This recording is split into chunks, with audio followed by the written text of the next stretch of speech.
Welcome, welcome, guys. We are back for another episode of The Lock-In. I am joined, as usual, by Dara. Dara, are you ready for this? Yeah, I'm ready. I'm very excited about this one. Well, I'm very excited too. I'm delighted to say we are joined by Dan Smith. Holla. Dan Smith, welcome to the show. Thanks for having me. I'm excited.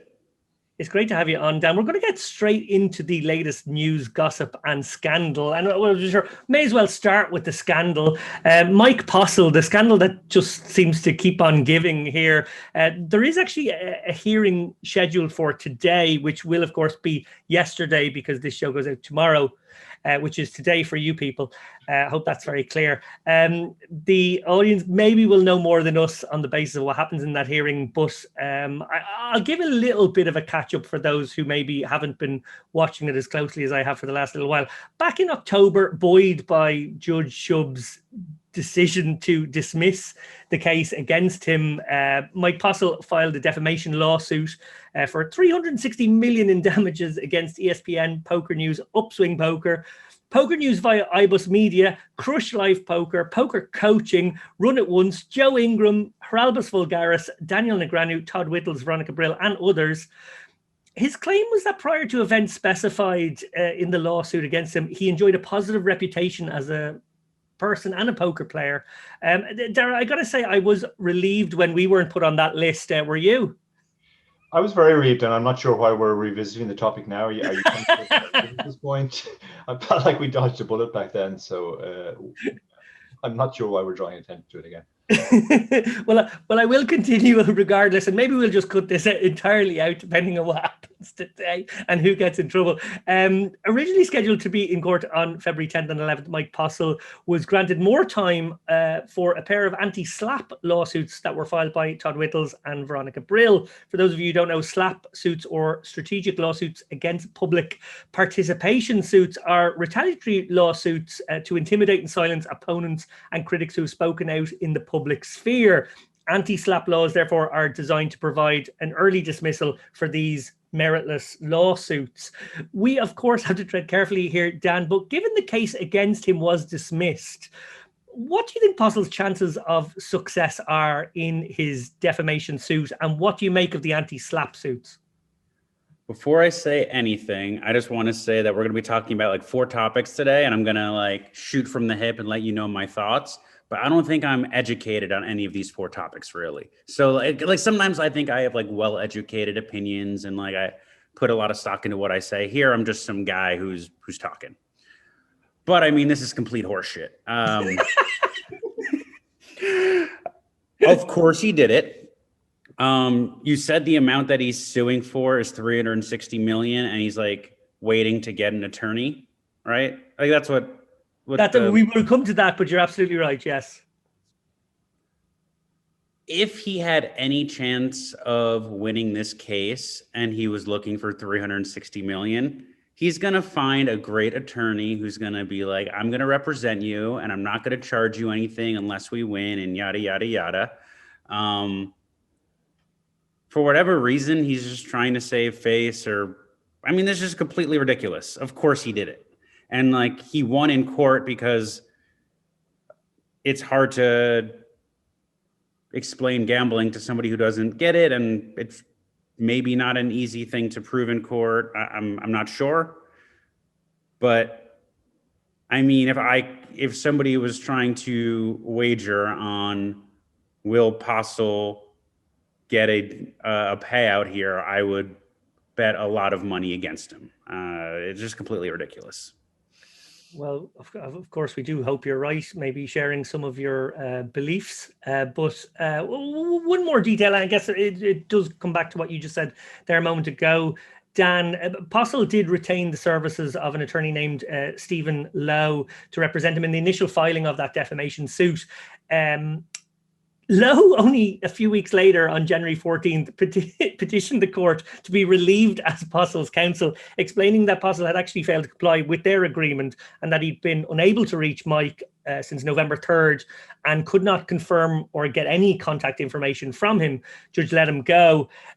Since then, Postle has stalled and stalled and stalled, and in the latest filing for a continuance, his request was accompanied this is really hard to swallow, by evidence that he had reached out to the Honor Network, a group founded by one of the parents of the Sandy Hook mass shooting victims to assist people who've been attacked online by conspiracy theorists and or financial opportunists.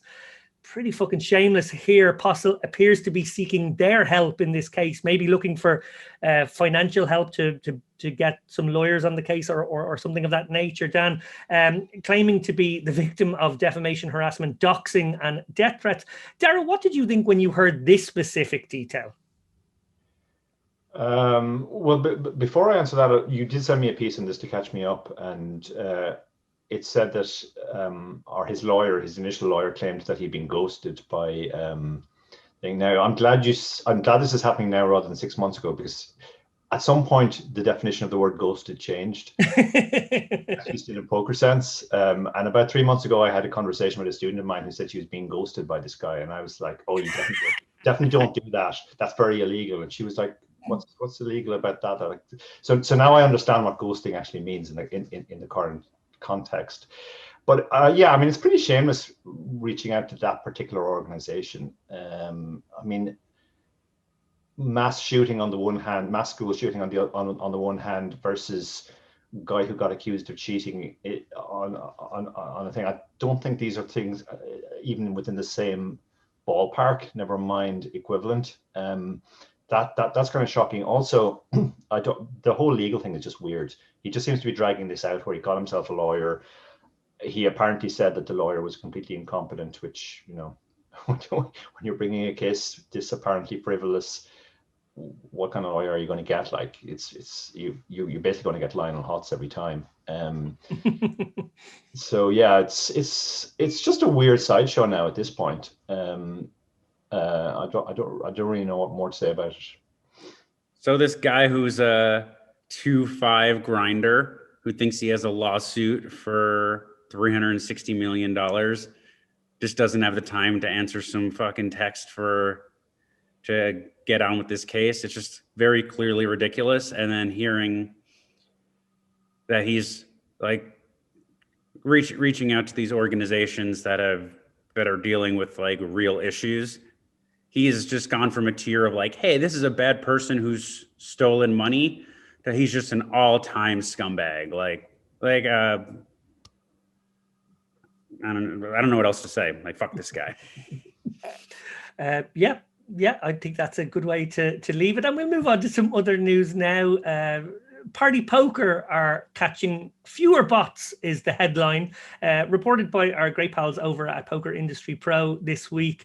Best data journalists in poker, I gotta say, credit to all of the gang over there. Party Poker have seized just $9 grand in fraudulent funds and closed only 64 accounts in 2021.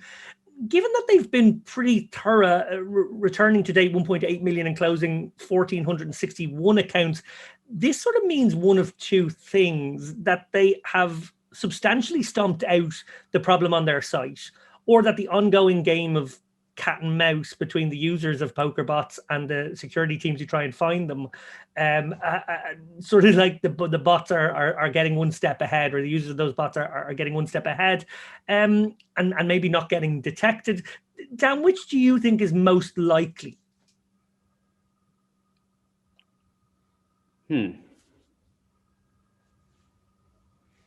I expressed some concern about like the integrity of the games a few months ago.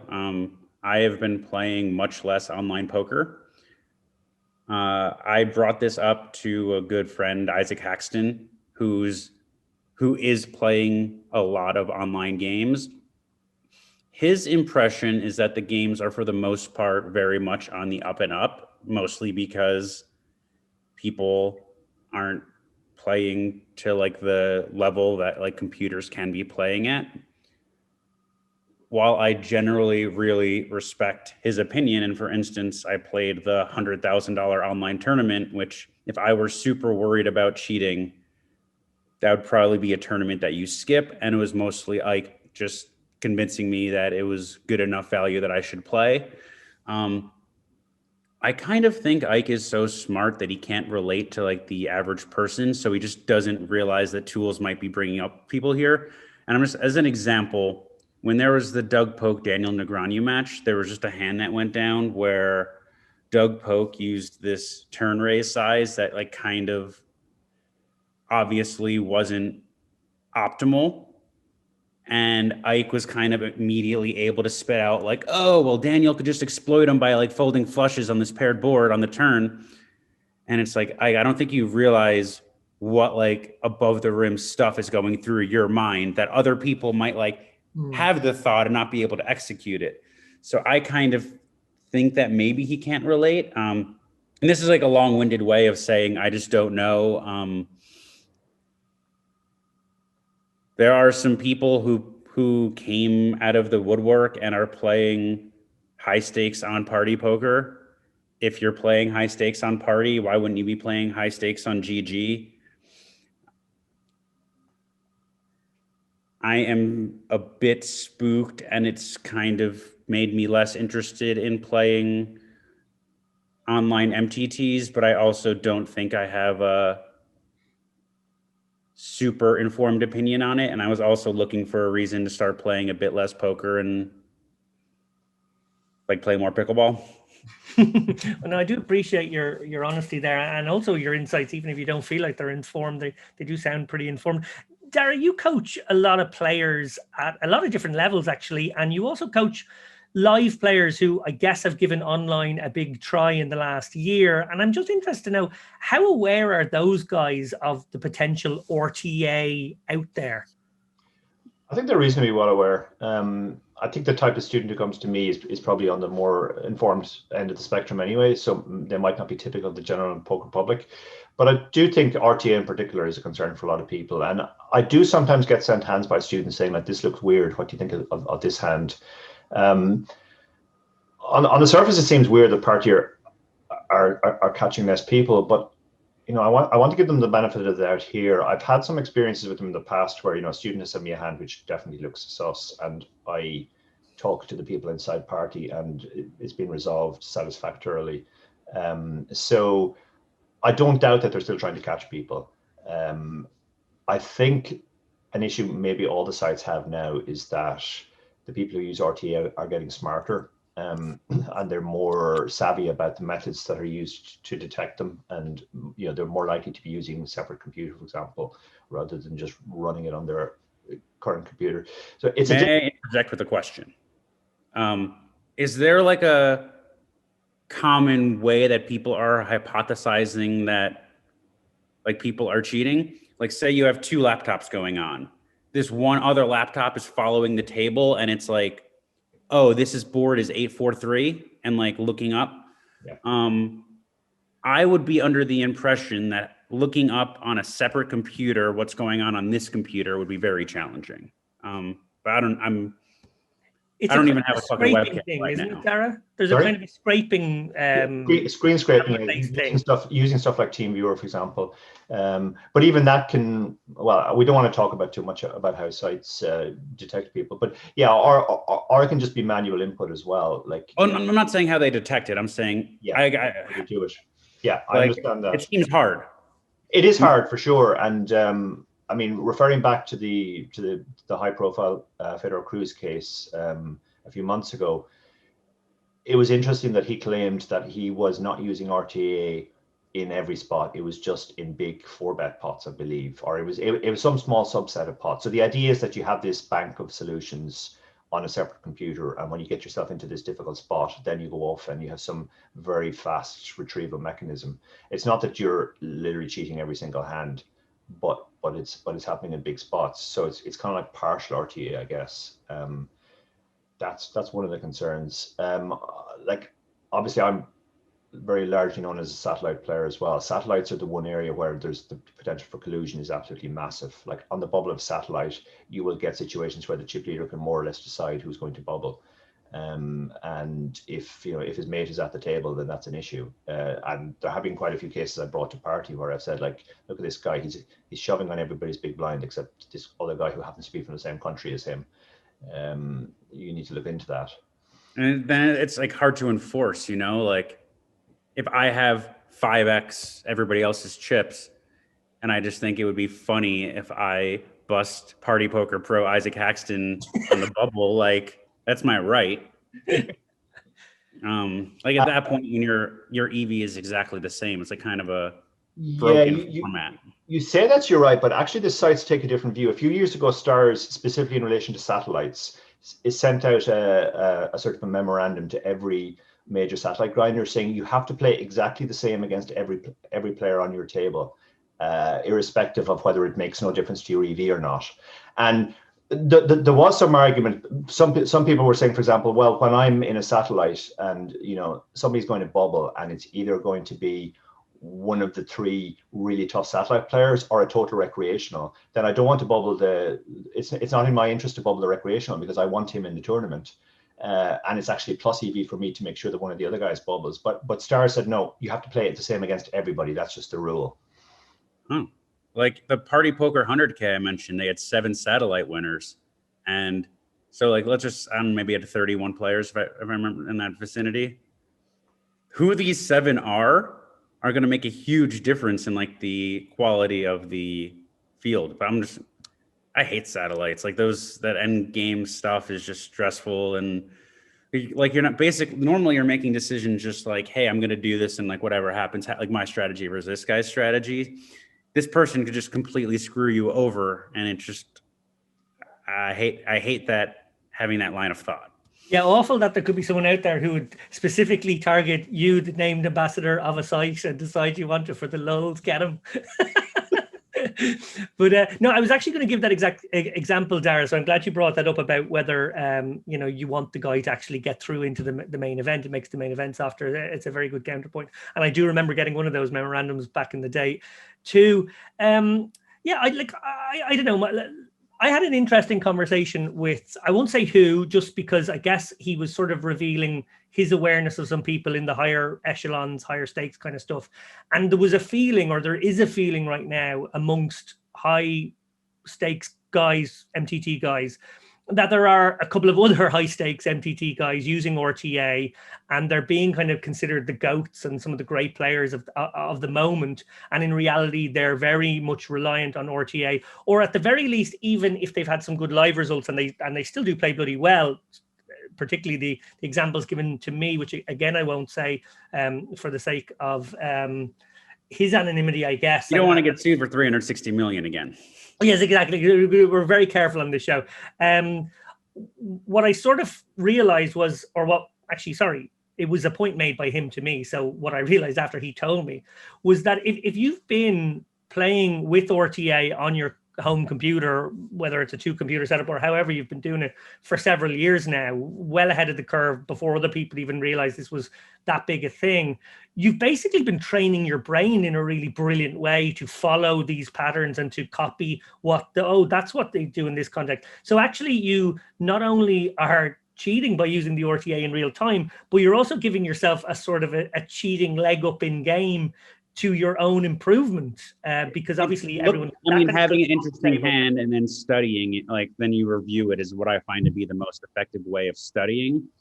I would guess, though, it's more so that you become reliant on the tool and you become less capable of thinking for yourself. I think playing a hand and looking it up after the fact is the best way to study.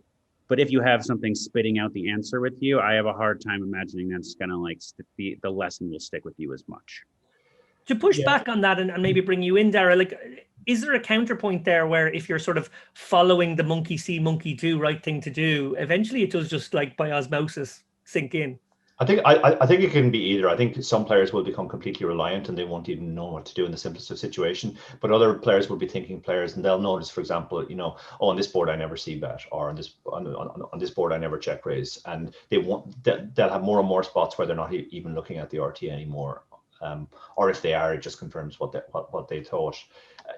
It's kind of like real-time accelerated study. It's not as good as the actual study, as Dan said. Like, the best study is still playing the hand, maybe making a mistake, and then reviewing it and seeing why it's a mistake. That does stick in your mind. This is more like a constant rep. You get this board, do we see bet? You get this board, what hands do we see bet here, etc., etc. I think there will be some improvement over time for sure for most players, these guys who are thinking. But then there's also the possibility they just end up using it as a complete crutch. Great point. You have various anti-structures and or changing.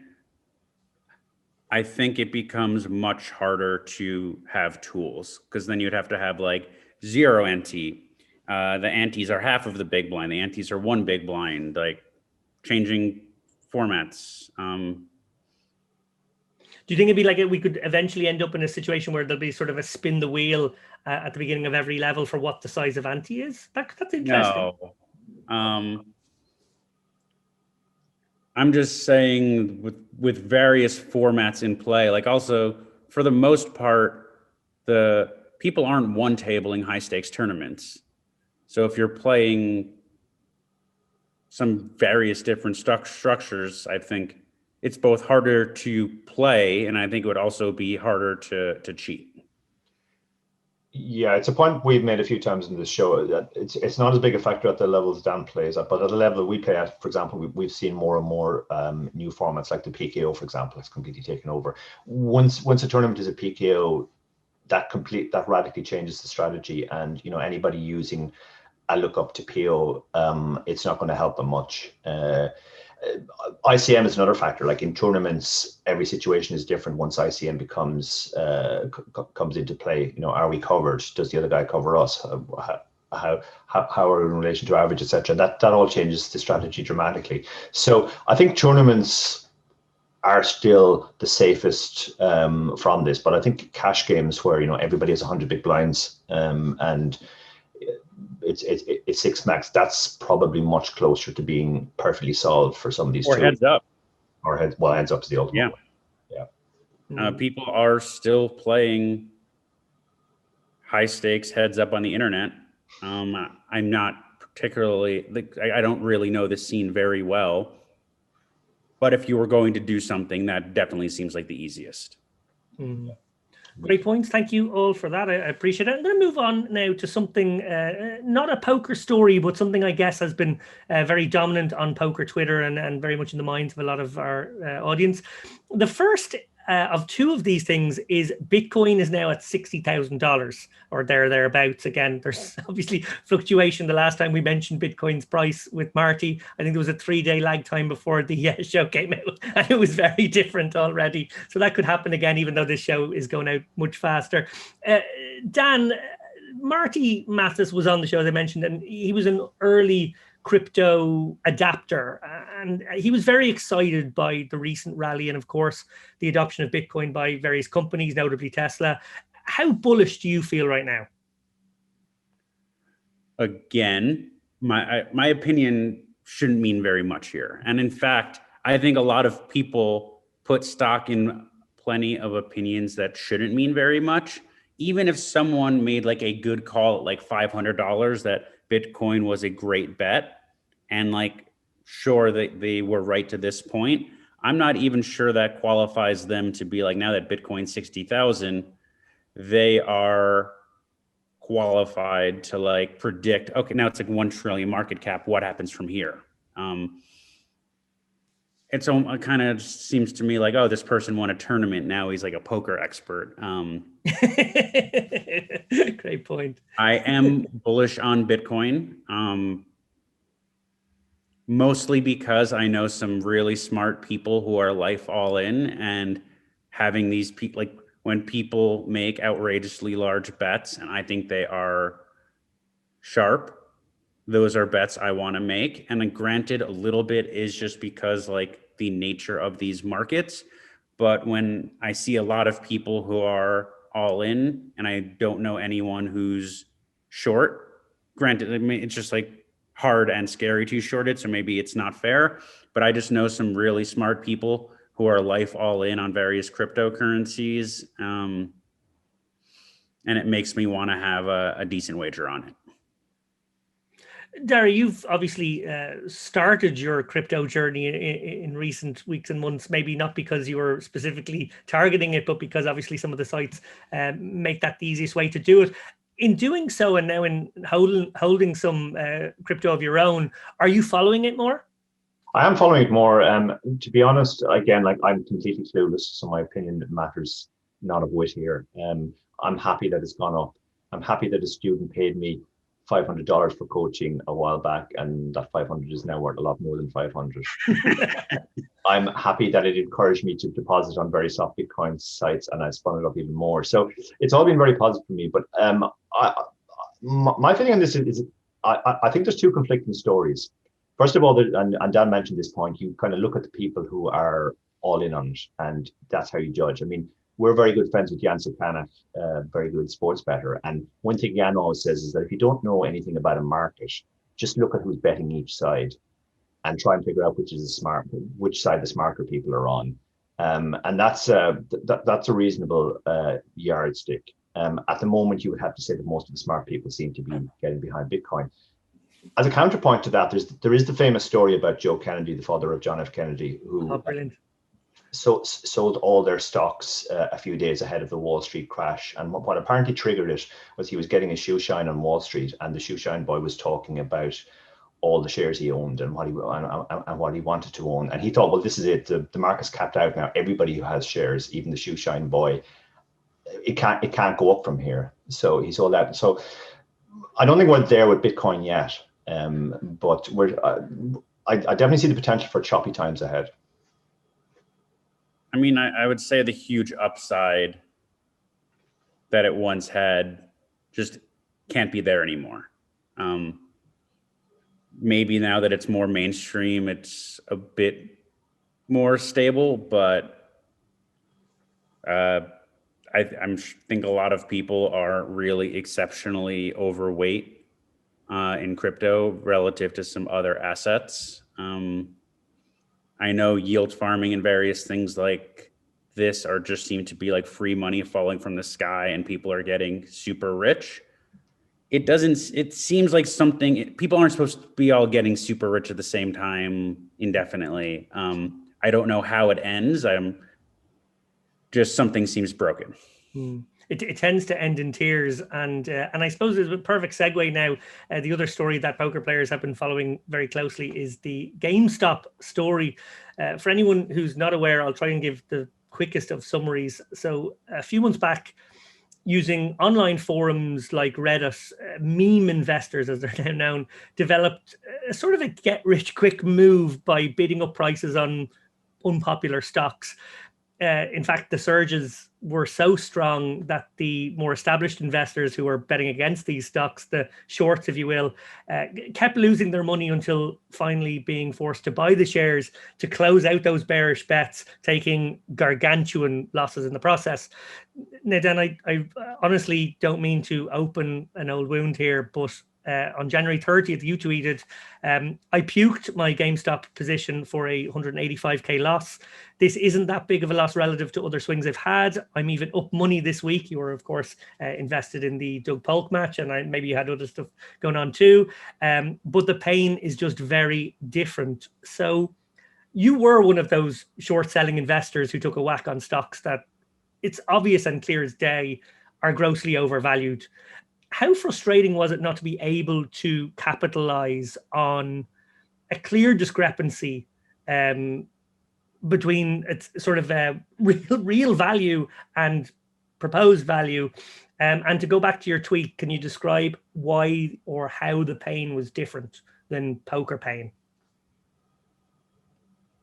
Generally, when I'm making bets, it's a thing that I am very confident in. And like that I feel well versed in.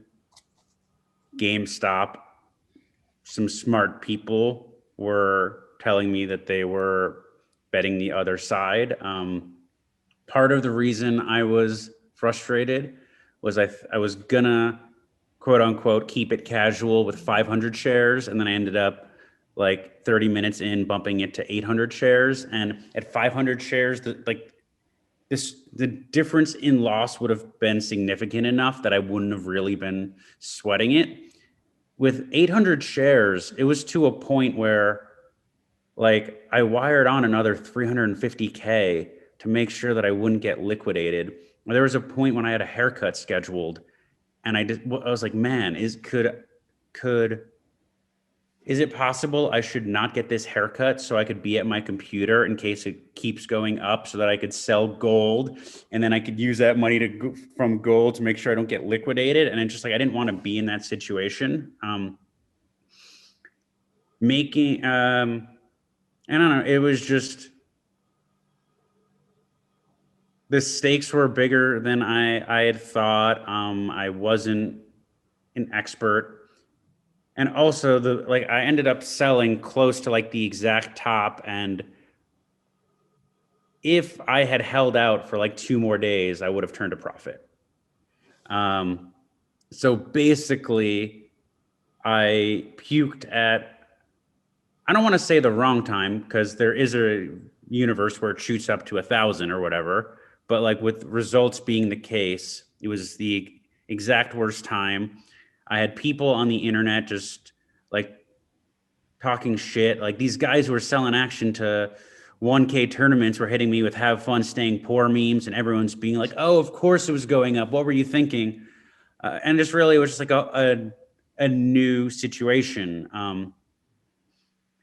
I have trained myself at years for poker to deal with this. Generally, when I buy a stock, I buy like 10, 20, 30,000. All of a sudden, I ended up at super nosebleeds and in a really stressful situation when it was just like much outside my normal comfort zone. The whole thing was pretty chaotic, and I think the lesson I learned was my second time over the last year trying to short a stock. I just don't think it is a thing I need to do as a casual investor. Yeah, the stress of that seems tantamount to unbearable. On the same subject, just yesterday, actually, Congress heard testimony again on GameStop, focusing on the financial, shall we say, plumbing behind this frenzy. I'm not going to get too far into the weeds on this, in part because, similar to you, Dan, I don't fully understand all the machinations or the aspects of, I'm going to quote here, I'm going to now go to notes, payment for order flows, and how the large trading operators like Citadel Securities and Virtue Financial are paying retail brokerage firms like Robinhood to execute orders. Apparently, this type of thing has been playing a central role in how the American stock market works for years. I don't fully get it. I do want to ask, though, the broader question, and I'll put this one to you, Dara. You shared in that same show with Marty your story about how you lost out in the biggest Irish financial scandal in recent memory, the Cowboy Bank that was Anglo-Irish. There's always a moment of reckoning where the price of something resets to the actual value of it, or at least there almost always is. People are obviously free to take risk with their own money, but what kind of safeguards should people be taking now? Yeah, I mean, it's a difficult one because like most of us just aren't educated enough to make reasonable valuations. One of the first shares I made a lot of money on was a company called Classic Thoroughbreds. This was way back in the 80s. And the idea was very simple. At the time, by far the best horse racing trainer in the world, most successful, Vincent O'Brien, was Irish based. So this company was set up literally just give him a fund of money to buy yearlings and hopefully develop at least one of them into a top class horse, which could be sold for millions then. So I bought in when they were floated at let's say 10p, and they bought 20 horses. 3 of them did well as 2-year-olds.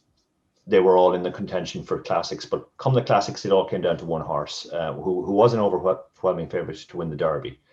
At this stage, the share price was 32, and I said to a guy who knew horse racing inside out, I said, like, if this horse wins, how much is it actually worth? How much is the company worth? Because essentially all of the value of the company now resides in this one horse. The other horse, it's a really top heavy industry.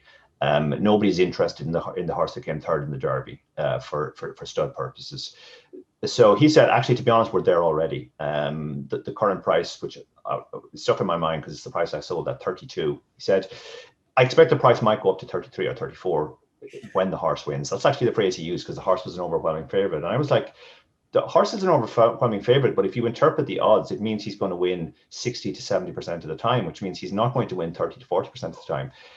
These shares are worthless if that happens. So I sold immediately. Horse did lose. Shares became worthless. Company went bust. But my friend was very smart.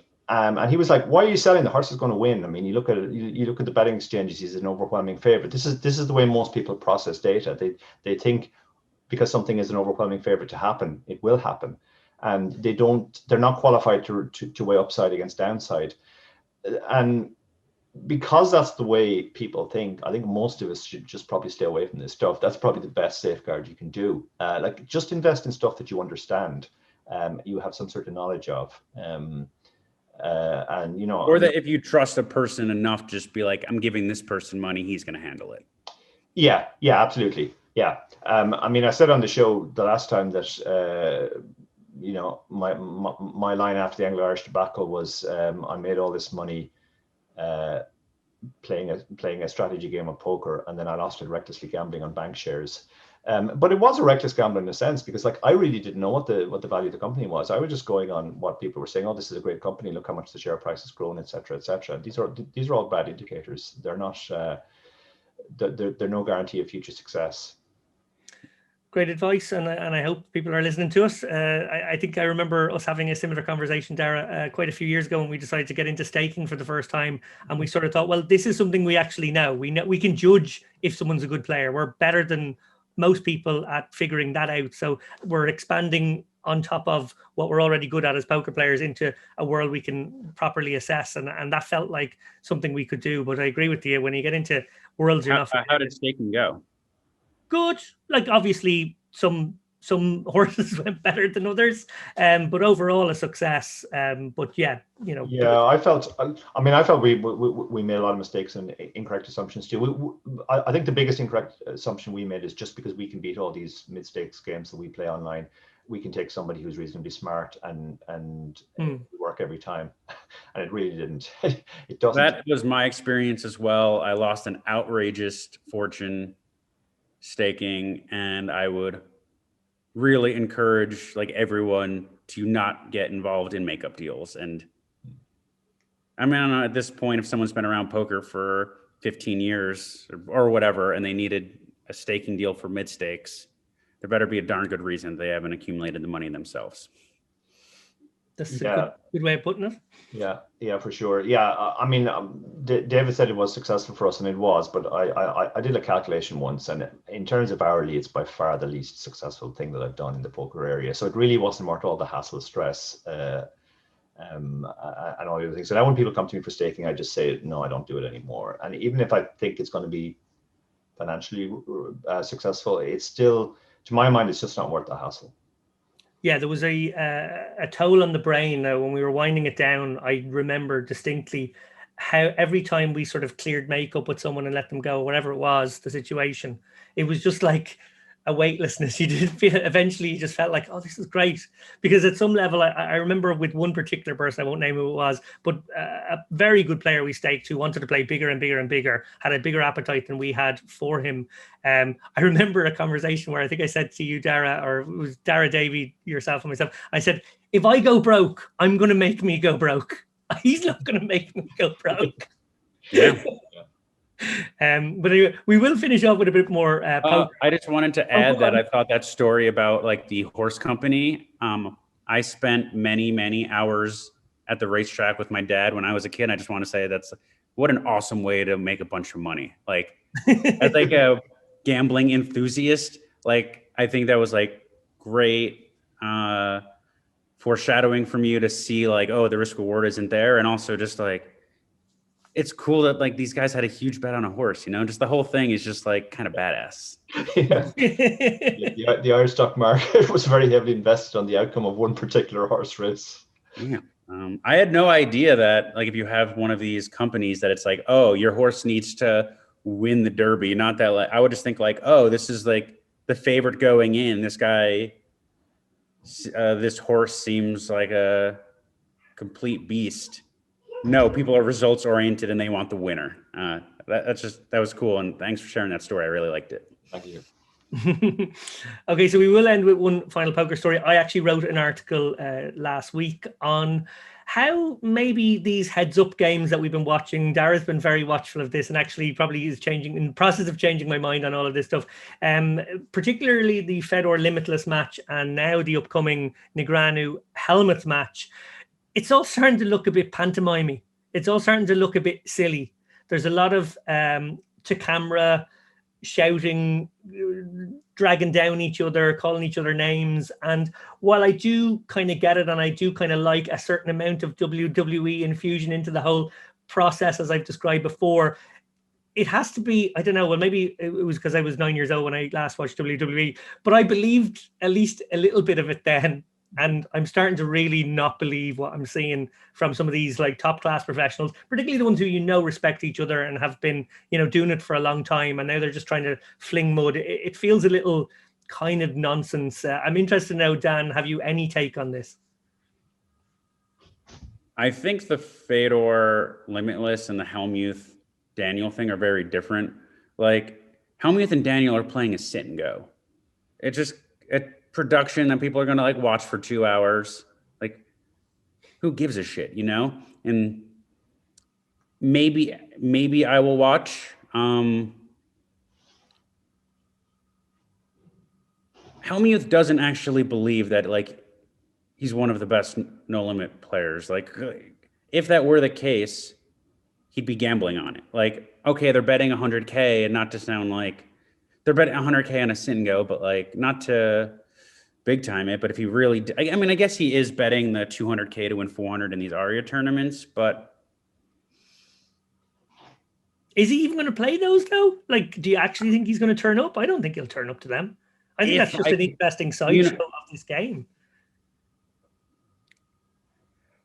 I mean, Daniel a couple of years ago was like, hey, here are 40 players they'll bet against you in every No Limit tournament. And like nothing happened. It seems like a lot is some sort of circus nonsense. These guys get a lot of money to be circus stars and nobody's paying me money. So maybe like if that's what cool. I think it's totally people's right to do these things. And like, I don't know, if people are playing a heads up match and you don't particularly care about it, for the most part, don't watch. I just kind of, if you're going to be running your mouth, I think you should be like betting enough to kind of warrant how much you're talking and how much attention you're getting. But, No, it's a great way of putting it. You say that the Fedor Limitless thing was different, and obviously they played 1,600 hands, which is a lot more than the couple of hundred hands I'm sure Negreanu and Helmut will play. And it might be done in like, they could play like 20. Yeah. But please continue. No, but what I was going to say was, and obviously that was kind of a short format, even for online or whatever. I think they did it over 4 nights, but there was a really telling moment with Fedor, and I can't remember what I saw this interview in. Maybe it was one of his little videos, but it was really clear that he was super uncomfortable with having to kind of stage it this way. There was a kind of a shouting at each other, making the little videos saying, oh, I'm calling you out, and oh, I see you, and you said I wouldn't play you, and now I am. And you could tell he was just kind of cringing himself, I thought, almost at the idea. But then obviously that's how they've decided they're going to market these things. So he played along. But I felt like, do you know what it was? It was when he was on the Rake and Ben and Jamie interviewed him, and he had that slightly emotional response to Doug calling him out. And he said, oh yeah, that kind of actually hurt me. And then he said something like, oh, maybe the framing of this has made it seem like we're out there kind of like 2 prize fighters and it's kind of fair game. And in reality, that's obviously not the kind of person he is. So with that in mind, and obviously you're free to disagree with me there, Dara, if you do, but like, what does this sort of mean overall for poker? Like, does it mean that, save a genuine clash like the Negreanu Polk one was, it's just not an interesting enough game on its own, and it needs this sort of weird potpourri of spice thrown in? Yeah, I've been a lot more negative on this thing from the start. First of all, I mean, and Dan mentioned this earlier, like heads up die, people are now back playing heads up online for high stakes. That's not necessarily a good thing. It died for a reason. The other thing is, like, it's just really not that engaging a format. It sounds great, 2 guys battling it out, playing every hand, but for the casual poker recreational, let's say, it's a format they don't really know anything about. They don't really understand to a large degree what they're watching. It doesn't look that exciting, particularly if you can't see the whole cards. It really isn't that exciting. There's just a lot of hands happening very fast, and you see money moving around. But I'm not convinced it's a great spectator sport either. I think that all of these heads of challenges, they have been great for the participants within the poker community. They've raised all of their own personal brands and made them seem like the top people. And, you know, when you look at somebody like Helmut or Negranu, their whole modus operandi is to remain at the top of people's minds, and rather than necessarily be the best players.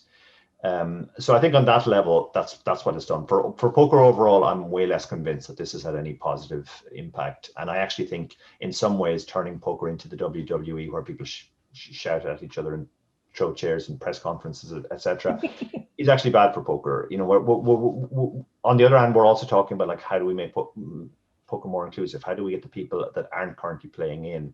A lot of those people are turned off by this sort of thing, which makes poker look like a fairly hostile environment where loud people just shout at each other all the time. So yeah, I'm kind of hoping this current fad of heads up matches is just a fad, and it fades away fairly fast. I think the only reason that the Daniel Pope thing was, I mean, it was huge. People bet like 30 million on the side. If you bet big enough on anything, it's going to be entertaining to watch. And only about 10% of that was yours, Dan.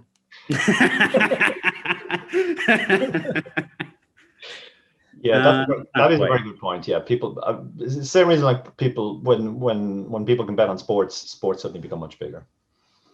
There was a time when I thought, like, I really loved football because I was playing like 100,000 a week in daily fantasy, and I was telling people that football was like this beautiful game of adjustment, counter adjustment, this and that. And then after 2 years, I decided I was going to stop playing. I can't watch a game anymore, and I'm like, oh, I just really like gambling. Well, from things that are arguably bad for the poker industry to something that is always very good for it, Dara, we finish with your strategy tidbit now, as is our wont. Can you please let us know what little piece of advice you're going to give the audience? Okay, this is what I've been thinking about recently, because it's come up with quite a few of my students, when you have sort of wide range versus tighter range. So I'm going to do this as a kind of question and answer with you, David, to see how you respond. You've got Dan Smith in the house. Why are you picking on me? Well, I think you're probably a better placeholder for the average recreational than Dan Smith, with all due respect. Okay, so let's say we've raised under the gun, and it's a tournament, so, you know, 50 big blinds deep, whatever. We make a small raise, and just the big blind defends, and the flop comes ace 3-2 rainbow. So my first question is, if you're the big blind, should you be doing any leading here, any donking? Should I be doing any leading? Yeah. If I'm the big blind, no, I wouldn't do any leading. Yeah, that's correct. I mean, this is a board where obviously the player with the tighter pre-flop range has a fairly significant advantage in terms of most of their hands. So, assuming the big blind does check to them, how do you think under the gun proceeds now? Does he just always go ahead and c-bet? If so, what size does he use? I guess I would want to know what the sizing was, but assuming it was like a 130 kind of size, which I guess people do, or maybe even less, 20% or something, I would have thought we construct a raising range, which are obviously our good. I'm sorry, I mean under the gun. Should he always see bet or not? Oh, I'm sorry. No, not always. I wouldn't have thought. There's definitely some hands that would go into the check back category, I would have thought. Yeah, if you put this into a solver, what the solver tends to favor is splitting the range between checks, very small bets, and bigger bets. And it's roughly one third, actually. There's quite a lot of hands that benefit from checking behind. You know, hands like kings, queens, jacks, tens that don't necessarily want to get check raised and won't get value from too many worse hands. Hands like ace 5 or ace 4, that's a weak top pair with a gutter as well, but doesn't really want to get check raised. So a lot of these hands, the solver will check, and then the hands that it decides to bet, it'll split between betting small and betting bigger.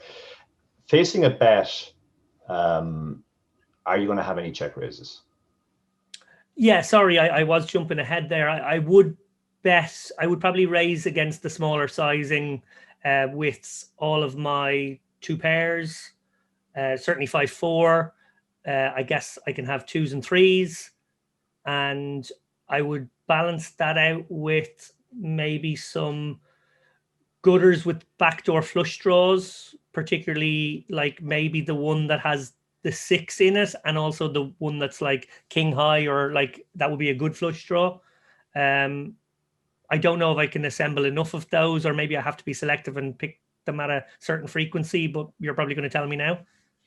Yeah, this is a part where we absolutely should have check raises, because even though our range overall is weak, we have a lot of knotted hands that the under the gun doesn't necessarily have. Like, we probably have all the 5-4s, and under the gun doesn't have those. We also have the sets and two pairs as well. So we're going to want to get money into the pot with those. We don't want to just check call and let the turn go check check. We can also find a lot of natural bluffs, like all the 4x and 5x. We have lots of suited variants of those that will also have backdoor flush draws, as you mentioned. So we have lots of bluffs to choose from. So we can actually, absolutely, against a smaller size, we should be constructing a check raising range here. Against, if he bets big, then we can go ahead and just pretty much check call mostly. Although we will have some hands that we want to check raise purely for value. Against a small size, we should even be check raising our better aces, ace queen, ace jack, that type of stuff. Oh, interesting. But we get on to the most interesting part for me now, which is this is what I've been thinking about recently, is given that most players don't actually check raise, or at least don't check raise enough in these spots, how do we exploit them as the under the gun player? What specific exploits can we do if we know that this guy will either never check raise us or just not check raise us enough? So this guy is only going to call as a response or fold, obviously. Yeah, he might check raise if he has a set, or so he might be just way too balanced towards value. But he might never do it as a bluff, for example, or he might not do it with enough hands. If we bet small, he might not check raise ace queen, ace jack type hands.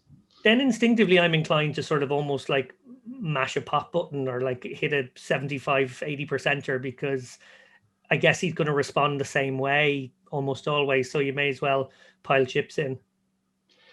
Yeah, I think there's two exploits here. The first exploit is that hands that we against a good balanced player that we want to check behind, like ace 5 suited, ace 4 suited, we can actually go ahead and bet those now, because if we're not getting check raised, we don't have to worry about having to make a tough decision or bloating the pot with those types of hands against a fairly wide good range.